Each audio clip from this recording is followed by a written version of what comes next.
எங்கள் வாழ்வும் எங்கள் வளமும் மங்காத தமிழென்று சங்கே முழங்கு. எங்கள் பகைவர் எங்கோ மறைந்தார், இங்குள்ள தமிழர் ஒன்றாதல் கண்டு. வல்வெட்டித்துறை தந்த வரலாற்று பெட்டகம் 12 கோடி தமிழ் தேசிய மக்களின் முகவரியுமாயிருக்கின்ற எம் தேசிய தலைவர் மேதகுவே பிரபாகரன் அவர்களின் திசையை நோக்கி வணங்கி, மண்ணெல்லாம் வீரம் பேசும் பூவெல்லாம் தமிழாய் நாரும் எம் வீரப் பெரும்பாட்டி வேலு நாச்சியாரின் பேரன், அரணையூர் தந்த தமிழகத்தின் அரண் எங்கள் அண்ணன் செந்தமிழன் சீமான் அவர்களுக்கு புரட்சிகர வணக்கங்களையும் வாழ்த்துக்களையும் தெரிவித்துக் கொண்டு, இன்றைக்கு தமிழகம் தழுவிய ஒரு மாபெரும் கண்டன ஆர்ப்பாட்டத்தை நாம் தமிழர் கட்சி தத்தமது மாவட்ட தலைநகரிலே எடுத்துக்கொண்டிருக்கின்றது. சிவகங்கை மாவட்டத்தில் இந்த நிகழ்வை சிறப்பாக ஏற்பாடு செய்த அத்துணை பொறுப்பாளர்களுக்கும் தாய் தமிழ் உறவுகளுக்கும் என்னுடைய புரட்சிகர வணக்கங்களும் வாழ்த்துக்களும். ஆண்டாண்டு காலமாக அடிமைப்பட்டு கிடக்கின்ற அன்னை தமிழகத்தை மீட்டெடுப்பதற்கு கடந்த 15 ஆண்டுகளாக இந்த மண்ணிலே நாம் தமிழர் கட்சி களத்திலே நின்று மக்களின் பிரச்சனைகளுக்கு தொடர்ந்து போராடி வருகிறது. 50 ஆண்டுகளுக்கு மேலாக சரிபாதி திராவிட முன்னேற்ற கழகமும் அண்ணா திராவிட முன்னேற்ற கழகம் இந்த மண்ணை ஆட்சி அதிகாரத்திலிருந்து ஆண்டு கொண்டிருக்கின்றது. இன்றைக்கு திமுக இந்த மண்ணை 2021 சட்டமன்ற தேர்தலில் வெற்றி பெற்று ஆட்சி அதிகாரத்தில் இன்றைக்கு ஐயா ஸ்டாலின் அவர்கள் இருக்கிறார்கள். சந்தி சிரிக்கும் சட்டம் ஒழுங்கு, விண்ணை முட்டும் விலைவாசி உயர்வு என்று தமிழகம் தத்தளித்துக் கொண்டிருக்கும் போது, நாம் தமிழர் கட்சியின் பிள்ளைகள், எளிய பிள்ளைகள் மக்களின் குரலாக இன்றைக்கு ஒலித்துக் கொண்டிருக்கின்றோம். எப்பொழுதெல்லாம் இந்த மண்ணிலே திராவிட முன்னேற்ற கழகம் ஆட்சி அதிகாரத்திற்கு வருகிறதோ அப்பொழுதெல்லாம் சட்டம் ஒழுங்கு சந்தி சிரிப்பது வாடிக்கையாகி போய்விட்டது. ஐயா ஸ்டாலின் அவர்கள் சொல்கிறார்கள், இரும்பு கரம் கொண்டு நாங்கள் வன்முறையை அடக்குவோம் என்று. அந்த இரும்பு கரம் இப்பொழுது எந்த காயலாங்கடையில் இருப்பது என்று தெரியவில்லை. தொடர்ந்து 200 நாட்களில் 590க்கும் மேற்பட்ட கொலைகள் நடந்ததாக ஐயா எடப்பாடி பழனிசாமி அவர்கள் நேற்றைக்கு ஒரு அறிக்கை வெளியிட்டிருக்கிறார். கொலை நகரமா இல்ல தமிழகத்தின் தலைநகரமா என்று சென்னை மாறிவிட்டுக் கொண்டிருக்கின்றது. ஒரு தேசிய கட்சியின் பகுஜன் சமாஜ்வாதி கட்சியின் மாநில தலைவர் அண்ணன் ஆம்ஸ்ட்ராங் அவர்கள் பட்டப்பகலிலே வெட்டி கொல்லப்படுகிறார். எங்களுடைய தொகுதி துணை செயலாளர் பாலகிருஷ்ணன் அவர்கள் காலை நடைபயிற்சி செய்யும் பொழுது மதுரையிலே வீதியிலே வெட்டி கொல்லப்படுகிறார், அதுவும் ஒரு அமைச்சரின் வீட்டருகில். இதுதான் தமிழகத்தின் சட்டம் ஒழுங்கு இன்றைக்கு நிலவரம். எங்கள் பேச்சை, எங்கள் மூச்சை, எங்கள் நடவடிக்கைகளை நித்தம் குறிப்பிடுத்து தலைமைக்கு அனுப்புகின்ற இந்த காவல்துறை சார்ந்த உளவுத்துறை என்ன செய்து கொண்டிருக்கின்றது என்பது கேள்விக்குறியாகி உள்ளது. 1968 கீழ விண்வெளியிலே இதே கருணாநிதி ஆட்சி காலத்தில் தான் கிசான் போலீஸ் என்ற ஒரு பட்டாளத்தை வைத்து ஒடுக்கப்பட்ட, தாழ்த்தப்பட்ட தமிழ் குடியின மக்களை அடித்து துரத்தியது இந்த காவல்துறை. அன்றைக்கு ஒரு சிறு வீட்டிலே தஞ்சம் அடைந்த 44 பேர் எரித்து கொல்லப்பட்டார்கள் கோபாலகிருஷ்ணன் என்ற ஆண்டையால். அப்பொழுதும் இதே கருணாநிதி தான் ஆட்சி அதிகாரத்தில் இருந்தார், திமுக தான் ஆட்சி அதிகாரத்தில் இருந்தது. 1971 என் மண்ணை சார்ந்த இதே சிவகங்கை மாவட்டத்தை சார்ந்த உதயகுமார் அவர்கள் அண்ணாமலை பல்கலைக்கழகத்திலே ஐயா கருணாநிதி அவர்களுக்கு டாக்டர் பட்டம் கொடுக்கக்கூடாது என்று எதிர்ப்பு தெரிவித்து ஒரு மிகப்பெரிய மாணவர் போராட்டத்தை அந்த மண்ணிலே அண்ணாமலை பல்கலைக்கழகத்திலே முன்னெடுத்தார். அப்பொழுது காலையில் 8வது படித்த கருணாநிதிக்கு எதற்கு டாக்டர் பட்டம் என்று மாணவர்கள் எதிர்ப்பு தெரிவித்தார்கள். காலையில் அந்த பல்கலைக்கழகத்தில் கருணாநிதிக்கு டாக்டர் பட்டம் வழங்கப்பட்டது. மாலையில் எங்கள் அண்ணன் உதயகுமார் அவர்கள் பிணமாக அந்த பல்கலைக்கழகத்தின் குளத்திலே கிடந்தார்கள். காவல்துறை சொன்னது அது உதயகுமாரே இல்லை என்று. இதில் என்ன கொடுமை என்றால், அன்பு உறவுகளே, உதயகுமாரின் தகப்பனாரை சொல்கிறார், இது என் மகன் இல்லை என்று. பிறகு விசாரணை கமிஷனில் தான் தெரிந்தது இறந்தது உதயகுமார் தான் என்று. இதுவும் கருணாநிதி திமுக ஆட்சியின் சாட்சியம். அதற்காக அதிமுக ஆட்சியில் சட்டம் ஒழுங்கு சிறப்பாக இருந்துவிட்டது என்றால் சொல்ல முடியுமா என்றால் அதுவும் கிடையாது. ஒரே குட்டையில் ஊறிய மட்டைகள் தான் இந்த இருபெரும் கட்சிகளும். 92 வாச்சாத்தி படுகொலை, அந்த மண்ணிலே போராடி அந்த மண்ணிலே இருந்த ஆதி குடிமக்கள் சந்தன கட்டைகளை வெட்டி கடத்துகிறார்கள் என்று பொய் வழக்கு போட்டு இதே காவல்துறை அத்துமீறி அங்கே இருந்த பெண்களையும் குழந்தைகளையும் பாலியல் வன்கொடுமை செய்தது. 99 மாஞ்சோலை போராட்டம். நண்பூர் அவர்களே 2 ரூபாய் கூலி உயர்வு கேட்டதற்காக தேயிலை தோட்ட தொழிலாளர்களை காவல்துறை அடித்து விரட்டியது. தாமிரபரணி ஆற்றிலே விழுந்து 17 பேர் மாண்டு போனார்கள். அதுவும் திமுக ஆட்சியில் தான். இப்படி எண்ணற்ற குற்றங்களை இந்த திமுக அரசு தொடர்ந்து செஞ்சு கொண்டேதான் வருகிறது. என் தம்பிகள் இங்கே பேசியதை போல் காவல்துறை இதற்கு முழு உடந்தையாக இருக்கின்றது.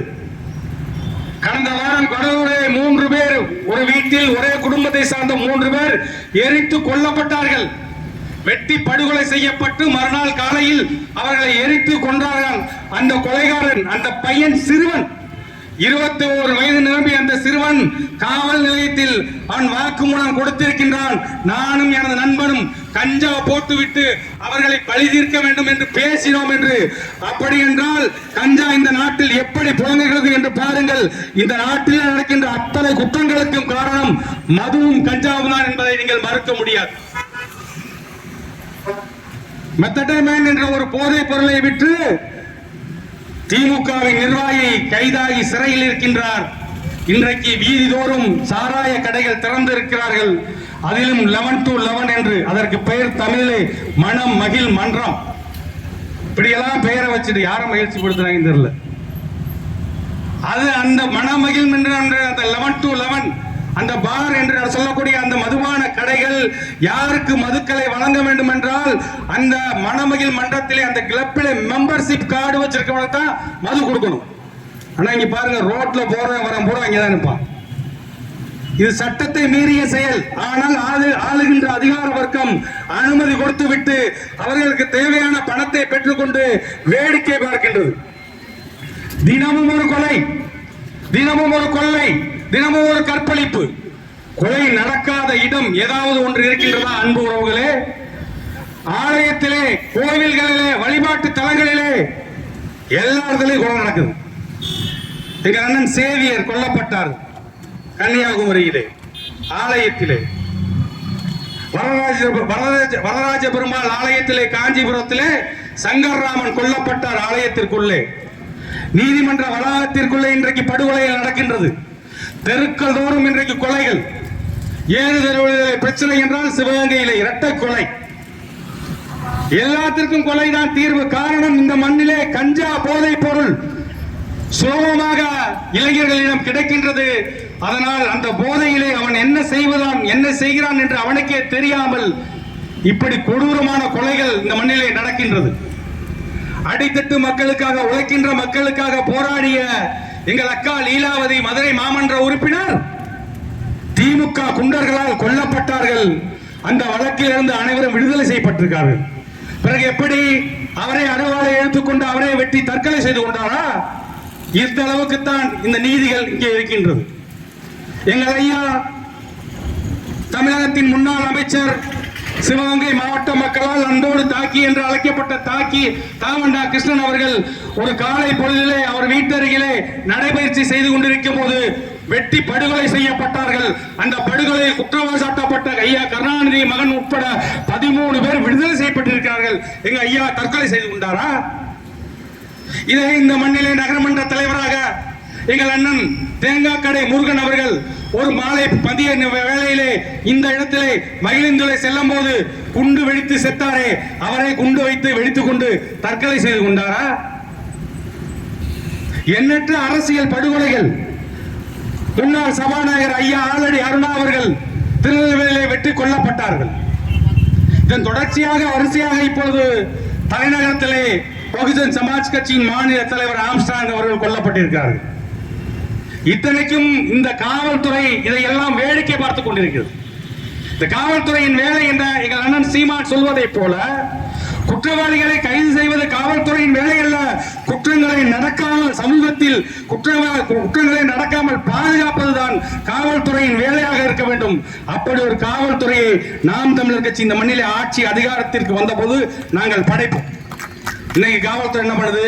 முன்னல அப்படி போய் பாருங்க, ஒரு ஓரமா செல்போன் வச்சுட்டு ஒருத்தர் நிற்பார். இப்படி காவல்துறை தானே, தைரியமா அப்படி வச்சுட்டு எடுக்கலாம்ல. அந்த புகைப்படத்தை ஒரு இருசக்கர வாகனத்தில் ஒருத்தர் போறாரு, தலைக்கவசம் அணியல அப்படின்னா ஒரு புகைப்படத்தை நேரடியாக எடுக்க வேண்டியானே. ஒளிஞ்சு நின்று இப்ப காவல்துறை திருடன மாதிரி எடுக்குது. போய் பாருங்க, அப்படி ஒளிஞ்சு நின்று எடுக்குது. காவல்துறை எதற்காக இருக்கின்றது? ஹெல்மெட் போடலையா ஃபைன், சாராயம் குடிச்சிட்டு வந்திருக்கியா DD drink and drive fine. இதுக்குத்தான் காவல்துறையா? சட்டம் ஒழுங்கை பாதுகாப்பதற்கு உங்கள் வேலை இல்லையா? நாம் தமிழர் கட்சி ஏதாவது பேசிட்டா போடும் உடனே வழக்கு. என் தம்பி துரைமுருகன் அவன் ஏதோ ஒரு பாட்டை எங்க அண்ணன் இப்ப பாடின மாதிரி பாடிட்டார். அது வேற இப்ப ஏதோ வந்துட்டு சட்டம் போட்டுருக்காங்க அந்த வார்த்தையை பயன்படுத்தக்கூடாது. எங்க கிராமத்துல எல்லாம் அப்படிதான் சொல்லி திட்டுவாங்க. எத்தனை பேர் மேல வழக்கு போட போறாங்க தெரியல, எங்கெங்க எல்லாம் கேமரா வச்சு நிக்க போறாங்கன்னு தெரியல. என்ன அயோக்கியமானது வேலையா இருக்கு? சட்டமும் திட்டமும் மக்களுக்கானதாக இருக்க வேண்டும் அன்பு உறவுகளே. ஆனால் இந்த சட்டம் ஆளுகின்ற அதிகார வர்க்கத்திற்கு துணை போய் கொண்டிருக்கிறது. தொடர்ந்து இந்த திமுக அரசு எப்பொழுதெல்லாம் ஆட்சி அதிகாரத்திற்கு வரும்போதோ அவர்கள் தங்களை எதிர்ப்பவர்கள் மீது பொய் வழக்குகளை போட்டு குற்றச்சாட்டி அவர்களை சிறையில் அடைப்பதுதான். அண்ணன் சவுக்கு சங்கர்னு ஒருத்தர், அவர் மேல நமக்கு 1008 கருத்து முரண்கள் எதிர்வினையாடலாம். ஆனா அவர் வந்துட்டு ஒரு சமூக வலைத்தளத்தில் ஒரு கருத்தை பதிவு செய்கிறார். அந்த கருத்திற்காக அவரை வந்துட்டு டெல்லியில போய் தேடி போய் கைது பண்ணிட்டு வர அளவுக்கு காவல்துறை இயங்குது என்றால், சாதாரண ஒரு பேட்டி கொடுத்ததற்கு சமூக வலைத்தளத்தில் பேசியதற்காக வழக்கு போட்டு அவரை சிறைப்படுத்தி குண்டாசிலே நீங்கள் அடைக்கிறீர்கள் என்றால், ஆனால் இந்த நாட்டிலே சட்டம் ஒழுங்கு சந்தி சிரிக்கும் போது கொலை செய்கின்ற கூலிக்கு கொலை செய்கின்ற கொள்ளையடிக்கின்ற இந்த கூட்டத்தின் மீது நீங்க ஏன் சரியான நடவடிக்கையை எடுக்கிறதில்லை? இதுல ஒரு கொடுமை என்னவென்றால், சவுக் சங்கர் வந்துட்டு பேசினாரு, அவர் மேல வழக்கு, சரி அதையாவது ஏத்துக்குவோம். அந்த பேட்டி எடுத்தான் பாருங்க பெலிக்ஸ்னு, அவன் மேல வழக்கு. ஏன்னா கொடுமை, அந்த நாட்டில் பேசக்கூடாதா? கருத்துரிமை இல்லையா? பேச்சுரிமை இல்லையா? என் தம்பி சாட்டை துறைமுகன் அந்த பாட்டை பாடிட்டான். அவனை போய் அவன் ஏதோ வந்துட்டு பாவம் அப்படி சுத்திக்கிட்டு இருந்துட்டு தென்காசியில போயிட்டு வந்துட்டு ஏதோ குளிச்சுட்டு வரலான்னு குற்றாலத்துக்கு போயிருக்கான். அங்கே போய் கூட்டு வந்துட்டாங்க. கூட்டிட்டு வந்தவன் என்ன பண்ணா, அவன் கார்ல ஏத்திட்டு கூட்டு வந்தபோது பின்னாடி லாரி வச்சு இடிச்சிருக்காங்க. காவல்துறைக்கு வேலை என்ன? கொலை செய்யறதா வேலையா? நாங்கள் உங்கள் மீது பகிரங்கமாக குற்றம் சாட்டுகிறோம். காவல்துறை இன்னைக்கு ஆளுகின்ற அதிகாரத்திற்கு ஏவல் துறையாக செயல்பட்டுக் கொண்டிருக்கின்றது. இன்றைக்கு தமிழ்நாட்டில் நடக்கின்ற அத்தனை கொலைகளும் காவல்துறைக்கு தெரியாமல் நடக்காது. அத்தனை திருட்டு சம்பவங்களும் கஞ்சா விற்பதும் ஆளுகின்ற அதிகார வர்க்கத்திற்கும் இந்த காவல்துறைக்கும் தெரியாமல் நடக்குதுன்னு யாராவது சொல்ல முடியுமா? சொல்ல முடியுமா? இனிமேல் வழக்கு போடுறீங்களா? போடுங்க. வழக்கு இல்லாமல் கிழக்கு விடியாது. நாங்கள் வழக்குகளாலும் வாய்ப்பூட்டு சட்டங்களாலும் ஒருபோதும் ஓய்ந்து விட மாட்டோம். நம் மண்ணையும் மக்களையும் காப்பதற்காக நாங்கள் கத்தி கத்தி இன்றைக்கு வீதியை நின்று சாகிறோம். இன்னைக்கு ஞாயிற்றுக்கிழமை அவன் வீட்டுல கறி கஞ்சியை வச்சுக்கிட்டு சாப்பிட்டுக்கிட்டு இருக்கான். எங்க ஆளுங்களை பாருங்க, வெயில்ல உட்கார வச்சு நாங்க இங்க உட்காந்து கத்திக்கிட்டு இருக்கோம். நீங்க வாட்டுக்கு பார்த்துட்டு போயிடுறீங்க. அப்படி சாராயம் பெருக்கெடுத்து ஓடுகிறது. சாராயத்தால் 66 பேர் செத்து போய் விட்டார்கள். கள்ளக்குறிச்சியிலே இந்த ஆட்சியின் சாட்சி கருணாபுரமே சாட்சி என்று பேசுகிறோம். பேர்லயே இருக்கு. அப்புறம் என்ன? பேரறிஞர் அண்ணாவின் பெயரை சொல்லி ஆட்சி நடத்துகின்ற இந்த திமுக ஐயா ஸ்டாலின் அவர்கள் இந்த மண்ணிலே சாராய கடை திறக்க மாட்டேன் என்று பேசியவர் அண்ணா. சாராயத்திலிருந்து வருகின்ற வருமானம் குஷ்டரோகியில் இருக்கின்ற வெண்ணைக்கு சமம் என்று பேசிய பேரறிஞர் அண்ணாவின் வாரிசுகள் இன்றைக்கு வீதிதோறும் சாராய கடைகளை திறந்து விட்டது. கள்ளுக்கடைகளை திறந்து விட்டால் சாராயம், கள்ளச்சாராயம் பெருக்கெடுத்து ஓடிவிடும் என்று பேசுகின்ற பெருமக்களே, இந்த மண்ணிலே இப்பொழுது சாராயம் ஓடவில்லையா? ஆறாக கேரளாவிலே கள்ளுக்கடை இருக்கின்றது, சாராய கடை இருக்கின்றது, மதுக்கடைகளும் இருக்கின்றது. அங்கே என்ன இந்த மாதிரி நடக்கின்றதா? ஏன் நீங்கள் கள்ளுக்கடைகளை பணம்பால் தென்னம்பால் என்று நாங்கள் சொல்லக்கூடிய அந்த கள்ளுக்கடைகளை நீங்கள் திறக்க மறுக்கிறீர்கள் என்றால், சாராய ஆலைகளை இந்த மண்ணிலே நடத்தி கொண்டிருப்பது திமுகவின் மந்திரிகளும் நாடாளுமன்ற உறுப்பினர்கள் என்பது நீங்கள் மறந்துவிடக் கூடாது. அம்மையார் கனிமொழிக்கு பினாமி பெயரில் சாராய ஆலைகள் இல்லையா? ஐயா டிஆர் பாலு அவர்களுக்கு சாராய ஆலை இல்லையா? ஐயா ஜெகத்ரட்சன் அவர்களுக்கு சாராய ஆலை இல்லையா? அத்தனை அயோக்கிய பயல்கள் இந்த மண்ணிலே கோடி கோடியாக கொள்ளையடித்து என் மக்களை குடிநோயாக்குவதற்கான சாராய ஆலைகளை திறந்து வைத்து இன்றைக்கு வருமானம் பார்த்து கொண்டிருக்கிறார்கள். இந்த அயோக்கிய பயலுக்கு நீ வாக்கு செலுத்துற கொடுமை செத்து போயிட்டு 66 பேரு. அடுத்த 10வது நாள் சட்டமன்றத்துக்கு இடைத்தேர்தல் விக்கிரவாண்டியில கழுதையா கத்துனா எங்க அண்ணன் 10 நாள் கத்துறாரு. 1 லட்சம் ஓட்டு போறேடாவா அயோக்கிய பேர். அந்த மக்களை என்ன சொல்றது? கேடுகட்ட மக்கள். உங்களை நினைச்சா என்னத்தை உங்களை திட்டத்தான் எங்களால முடியுது. உங்களுக்கு கொஞ்சமாவது சுத்தமா வந்துட்டு ஒரு குறைந்தபட்ச ஒரு அறிவு. இந்த தொடர்ந்து இந்த மண்ணை 50 ஆண்டுகளுக்கு மேல இந்த அரசை செய்கின்ற இந்த திமுகவுக்கு வாக்கு செலுத்தி உங்களுக்கு என்ன கிடைத்தது? வாக்கரிசி தான் கிடைத்தது. ஏதாவது ஒரு நல்லது செஞ்சிருக்கானா? ஜியோவின் விலையை ஏற்றிவிட்டார் அம்பானி. 5000 கோடி ரூபாய்க்கு திருமணம் செய்து விட்டார். அதனால ஜியோவின் விலையை ஏற்றி விட்டார். ஆமா ஏத்திட்டான். தெரியல உனக்கு? 5000 கோடி செலவு பண்ணா உன்கிட்ட இருந்து காசை புடுங்குறான்ல. அதே மாதிரி தானே உன்கிட்ட இலவசத்தை கொடுத்து காசை புடுங்குறான். இலவச பேருந்துன்னு விடுறான் ஒண்ணு. பெண்களுக்கு மகளிருக்கு இலவச பேருந்து ஒண்ணு விட்டுட்டு வீட்டுல இருக்க அத்தனை ஆம்பளைகள் பேருந்து போகும்போது அவன் இருந்து காசை பிடிக்கிறான். 10 ரூபா டிக்கெட் 20 ரூபாய் ஆகிட்டான். மாட்டுத்தாவணில இருந்து ஆரப்பாளையம் போதுக்கு 21 ரூபாயா? இங்க இருந்து மதுரைக்கே 40 ரூபாய் வாங்குறான். இது என்ன திட்டம்? என்ன சட்டம்? இது ஒரு கேடுகட்ட கேவலமான அரசு. ஆனா இந்த அரசை தான் நீ தொடர்ந்து தேர்ந்தெடுக்கிறாய். எதற்காக தேர்ந்தெடுக்கிறாய்? ஏதாவது ஒரு விடயம் இருக்கா? இந்த மண்ணிற்கும் மக்களுக்குமாக இதை இந்த திமுக அரசு செய்து விட்டது அல்லது அதிமுக அரசு செய்து விட்டது என்று எதையும் செய்யவில்லை. அவர்கள் கோடி கோடியாக கொள்ளையடிப்பதற்கு உங்களிடம் வாக்குக்கு 5க்கும் 10ஐயும் கொடுத்து விட்டு அந்த வாக்கை பெற்று அவர்கள் கொள்ளையடித்துக் கொண்டிருக்கிறார்கள். நீங்கள் திரும்ப திரும்ப அவர்களுக்கு வாக்கு செலுத்தி அவர்களை நல்லா வாழ வச்சுட்டு இருக்கீங்க. இதான் நடக்குது. விண்ணை முட்டும் விலைவாசி உயர்வு எங்களை போட்டு படுத்துகிறார்கள். தெரியுதுல்ல? அறிவு இருக்குல்ல? அப்புறம் ஏன் வாக்கு செலுத்துற? கடைசி நேரத்தில் 1000 ரூபாய் கொடுத்துறான் உனக்கு. வெக்கம் இல்லாம போய் ஓட்டு போட்டுற. மகளிர் சுய உதவி தொகை 1000 ரூபாய். 1000 ரூபாய் இங்க என்ன பண்ணுவேன்? 33 ரூபாய் ஒரு நாளைக்கு. அதை வச்சு நாக்கா வலிக்க முடியும்? எதுக்கு வாங்குற? 1000 ரூபாய் அவன்கிட்ட கொடுத்துட்டு 5000 கோடி அவன் கொள்ளையடிக்கிறான். இந்த இது ஒன்றும் தெரியலன்னா எனக்கு எத்தனை காலம் தான் ஏமாறுவேன்? முதல் குவார்டர் கொடுத்தான், அப்புறம் கோழி பிரியாணி கொடுத்தான், அப்புறம் குவார்டர் கோழி பிரியாணி கொள்ளையடிச்சு வச்சிருந்த பணத்துல ஒரு 1000. கூட்டத்துக்கு வர்றியா? உனக்கு 250 ரூபாய் ஒரு நாளைக்கு.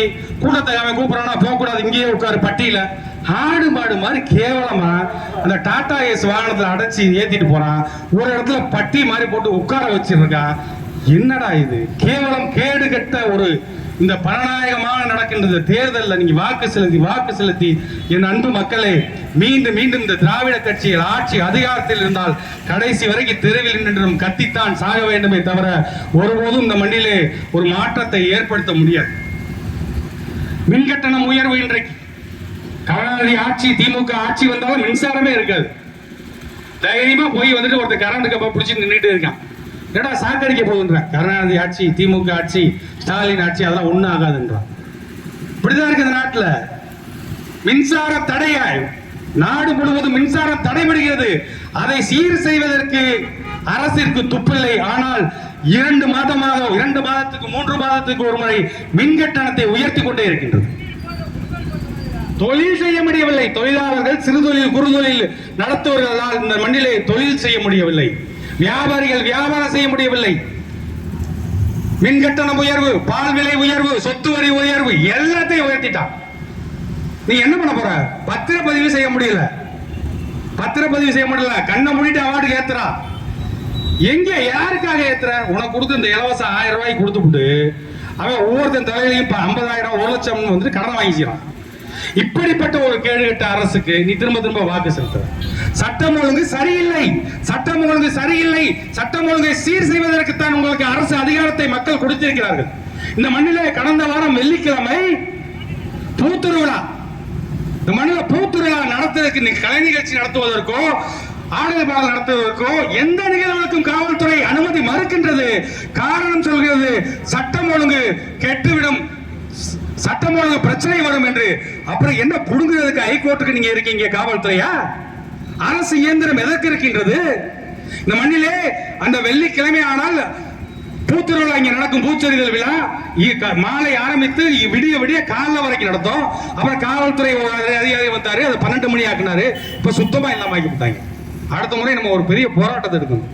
இந்த மாதிரி பண்பாட்டு நிகழ்வுகளை கூட காவல்துறையால் பாதுகாப்பு கொடுக்க முடியல என்றால் எதற்கு இந்த மண்ணிலே காவல்துறை என்ற ஒரு துறை வேண்டும்? எதற்கு உங்களுக்கு இந்த துறை?